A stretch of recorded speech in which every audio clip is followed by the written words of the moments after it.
Chapter 7. Capital and Surplus Value. Quote, "To begin with, Herr Marx does not hold the accepted economic view of capital, namely, that it is a means of production already produced. On the contrary, he tries to get up a more special, dialectical historical idea that toys with metamorphoses of concepts and history. According to him, capital is born of money. It forms a historical phase opening with the 16th century, that is, with the first beginnings of a world market, which presumably appeared at that period. It is obvious that the keenness of national economic analysis is lost in such a conceptual interpretation. In such barren conceptions, which are represented as half historical and half logical, but which in fact are only bastards of historical and logical fantasy, the faculty of discernment perishes, together with all honesty in the use of concepts." Unquote. And so Dühring blusters along for a whole page. Quote, "Marx's definition of the concept of capital can only cause confusion in the strict theory of national economy, frivolities which are palmed off as profound logical truths, the fragility of foundations," unquote, and so forth. So according to Marx, we are told, capital was born of money at the beginning of the 16th century. This is like saying that fully 3,000 years ago, metallic money was born of cattle, because once upon a time, cattle, among other things, functioned as money. Only Herr Dühring is capable of such a crude and inept manner of expressing himself. In the analysis which Marx makes of the economic forms within which the process of the circulation of commodities takes place, money appears as the final form. Quote, "This final product of the circulation of commodities is the first form in which capital appears." Let's read that again. "This final product of the circulation of commodities is the first form in which capital appears." Continuing the quote, "As a matter of history, capital, as opposed to landed property, invariably takes the form at first of money. It appears as moneyed wealth, as the capital of the merchant and of the usurer. We can see it daily under our very eyes.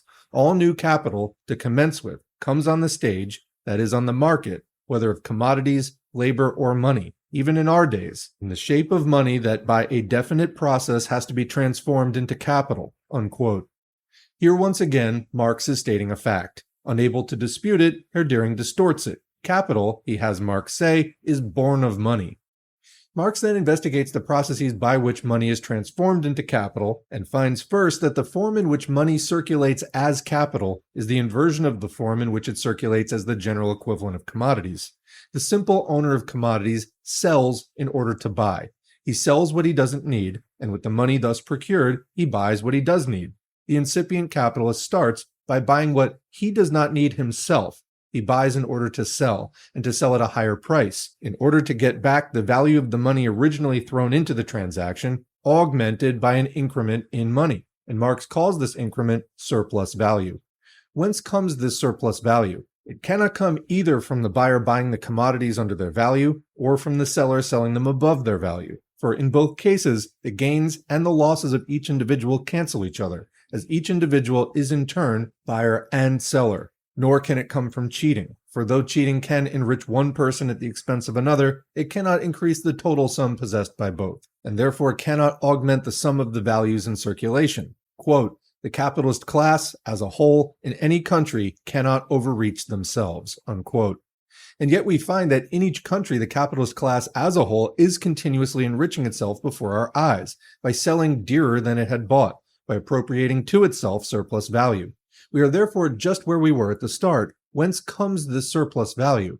This problem must be solved, and it must be solved in a purely economic way, excluding all cheating and the intervention of any force. The problem being, how is it possible constantly to sell dearer or more expensive than one has bought, even on the hypothesis that equal values are always exchanged for equal values? The solution of this problem was the most epoch-making achievement of Marx's work. It spread the clear light of day through economic domains in which socialists no less than bourgeois economists previously groped in utter darkness. Scientific socialism dates from the discovery of this solution and has been built up around it. This solution is as follows. The increase in the value of money that is to be converted into capital cannot take place in the money itself, nor can it originate in the purchase, as here this money does no more than realize the price of the commodity. This price, inasmuch as we took as our premise an exchange of equivalents, is not different from its value. For the same reason, the increase in value cannot originate in the sale of the commodity. The change must therefore take place in the commodity bought. not however in its value, as it is bought and sold at its value, but in its use value as such. That is, the change of value must originate in the consumption of the commodity.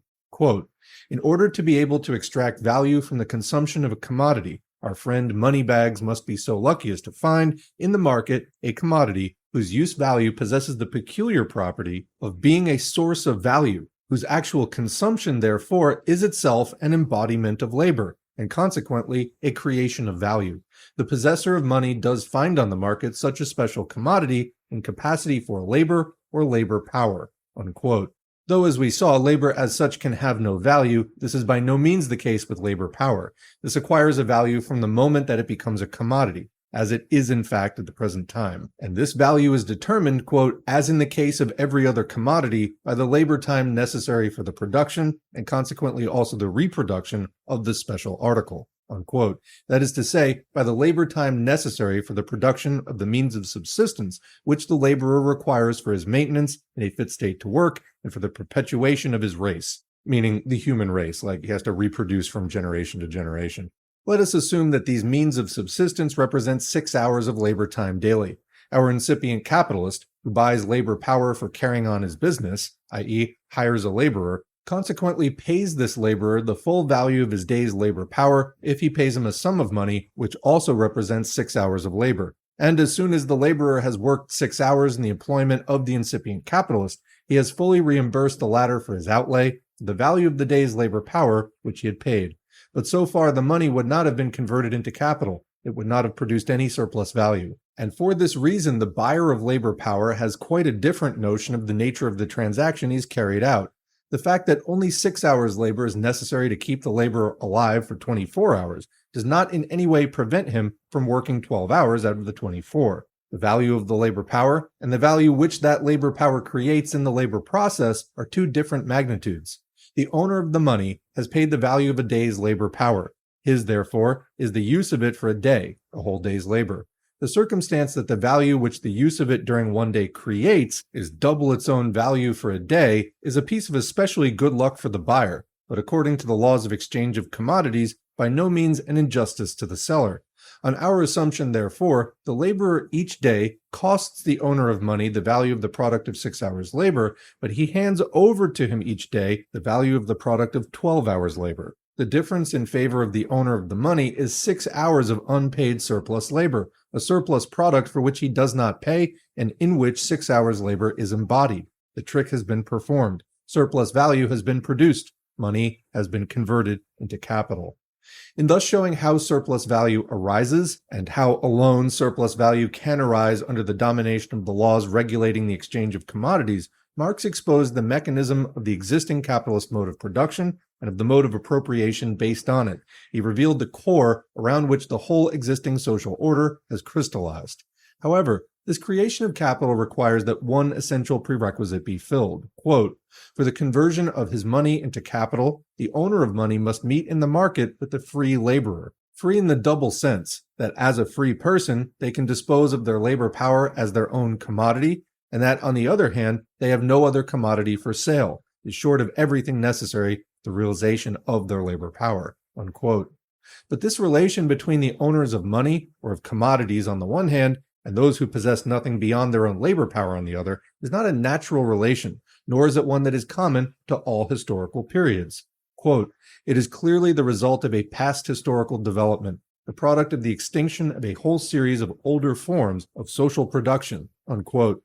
And in fact, we first encounter this free laborer on a mass scale in history at the end of the 15th and the beginning of the 16th century, as a result of the dissolution of the feudal mode of production. With this, however, and with the bringing into being of world trade and the world market dating from the same epoch, the basis was established on which the mass of the existing movable wealth was necessarily more and more converted into capital, and the capitalist mode of production, aimed at the creation of surplus value, necessarily became more and more exclusively the prevailing mode. Up to this point, we have been following the, quote, barren conceptions of Marx, these, quote, bastards of historical and logical fantasy, in which, quote, the faculty of discernment perishes, together with all honesty in the use of concepts, unquote. Of course, quoting Dühring there. Let us contrast these, quote, frivolities with the, quote, profound logical truths and the, quote, definitive and most strictly scientific treatment in the sense of the exact disciplines, unquote, such as Herr Dühring offers us. So Marx, quote, does not hold the accepted economic view of capital, namely that it is a means of production already produced, unquote. He says, on the contrary, that a sum of values is converted into capital only when it increases its value, when it forms surplus value. And what does Herr Dühring say? Quote, capital is a basis of means of economic power for the continuation of production and for the formation of shares in the fruits of the general labor power, unquote. However oracularly and slovenly that too is expressed, this much at least is certain. The basis of means of economic power may continue production to eternity, but according to Herr Dühring's own words, it will not become capital so long as it does not form, quote, shares in the fruits of the general labor power, unquote. That is to say, form surplus value, or at least surplus product. Herr Dühring therefore not only himself commits the sin with which he charges Marx, of not holding the accepted economic view of capital, but besides commits a clumsy plagiarism of Marx, quote, badly concealed by high-sounding phrases. On page 262, this is further developed, quote, capital in the social sense, Engels adds, and Herr Dühring still has to discover a capital in a sense which is not social, quote, is in fact specifically different from the mere means of production, for while the latter have only a technical character and are necessary under all conditions, the former is distinguished by its social power of appropriation and the formation of shares. It is true that social capital is to a great extent nothing but the technical means of production in their social function, but it is precisely this function which must disappear, unquote. When we reflect that it was precisely Marx who first drew attention to the, quote, social function by virtue of which alone a sum of values becomes capital, it will certainly, quote, at once be clear to every attentive investigator of the subject that Marx's definition of the concept of capital can only cause confusion, unquote. Not, however, as Herr Dühring thinks, in the strict theory of national economy, but as is evident simply and solely in the head of Herr Dühring himself, who in the Kritische Geschichte has already forgotten how much use he made of the said concept of capital in his cursus. However, Herr Dühring is not content with borrowing from Marx the latter's definition of capital, though in a, quote, purified form. He is obliged to follow Marx also in the, quote, toying with metamorphoses of concepts and history, unquote, in spite of his own better knowledge that nothing could come of it but, quote, barren conceptions, quote, frivolities, quote, fragility of the foundations, and so forth. Whence comes this, quote, social function of capital, which enables it to appropriate the fruits of others' labor, and which alone distinguishes it from mere means of production. Herr Dühring says that it does not depend, quote, on the nature of the means of production and their technical indispensability, unquote. It therefore arose historically, and on page 262, Herr Dühring only tells us again what we have heard 10 times before, when he explains its origin by means of the old familiar adventures of the two men, one of whom at the dawn of history converted his means of production into capital by the use of force against the other. But not content with ascribing a historical beginning to the social function through which alone a sum of values becomes capital, Herr Dühring prophesies that it will also have a historical end. It is, quote, precisely this which must disappear, unquote. In ordinary parlance, it is customary to call a phenomenon which arose historically and disappears again historically, quote, a historical phase. Capital, therefore, is a historical phase, not only according to Marx, but also according to Herr Dühring. We are consequently forced to the conclusion that we are among Jesuits here. When two persons do the same thing, then it is not the same. When Marx says that capital is a historical phase, that is a barren conception, a bastard of historical and logical fantasy, in which the faculty of discernment perishes, together with all honesty in the use of concepts. When Herr Dühring likewise presents capital as a historical phase, that is proof of the keenness of his economic analysis and of his definitive and most strictly scientific treatment in the sense of the exact disciplines. What is it then that distinguishes the Dühringian conception of capital from the Marxian? Quote, capital, says Marx, has not invented surplus labor. Wherever a part of society possesses the monopoly of the means of production, the laborer, free or not free, must add to the working time necessary for his own maintenance an extra working time in order to produce the means of subsistence for the owners of the means of production, unquote.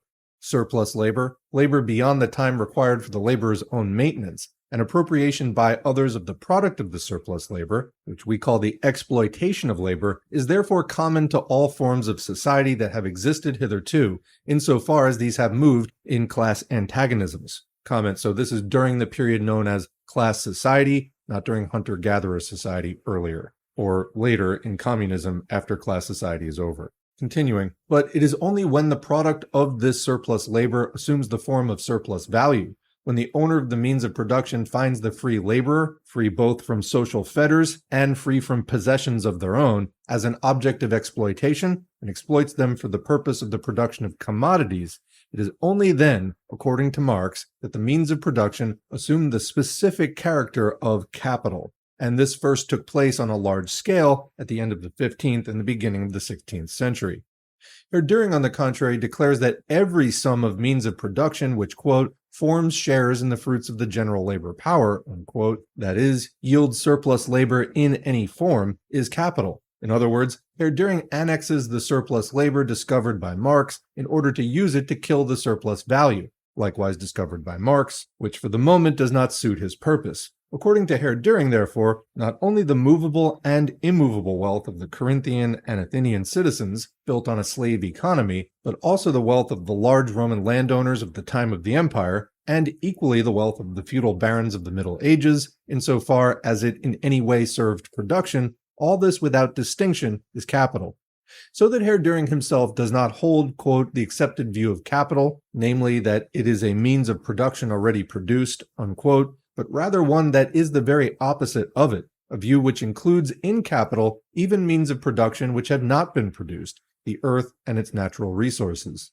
The idea, however, that capital is simply, quote, produced means of production is once again the accepted view only in vulgar political economy. Outside of this vulgar economics, which Dühring holds so dear, the, quote, produced means of production, or any sum of values whatever, becomes capital only by yielding profit or interest, i.e. by appropriating the surplus product of unpaid labor in the form of surplus value, and moreover, by appropriating it in these two definite subforms of surplus value. It is of absolutely no importance that the whole of bourgeois economy is still laboring under the idea that the property of yielding profit or interest is inherent in every sum of values which is utilized under normal conditions in production or exchange. In classical political economy, capital and profit, or capital and interest, are just as inseparable, stand in the same reciprocal relations to each other as cause and effect, father and son, yesterday and today.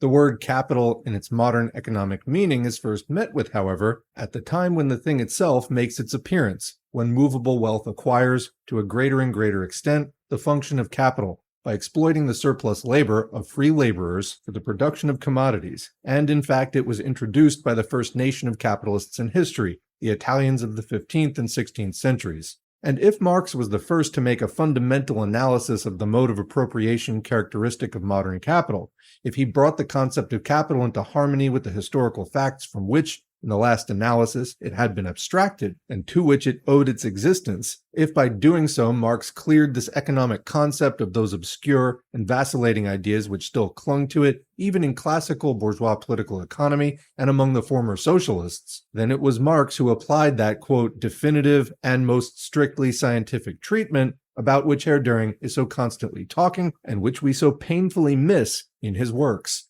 In actual fact, Dühring's treatment is quite different from this. He is not content with first inveighing against the presentation of capital as a historical phase by calling it a, quote, bastard of historical and logical fantasy, and then himself presenting it as a historical phase.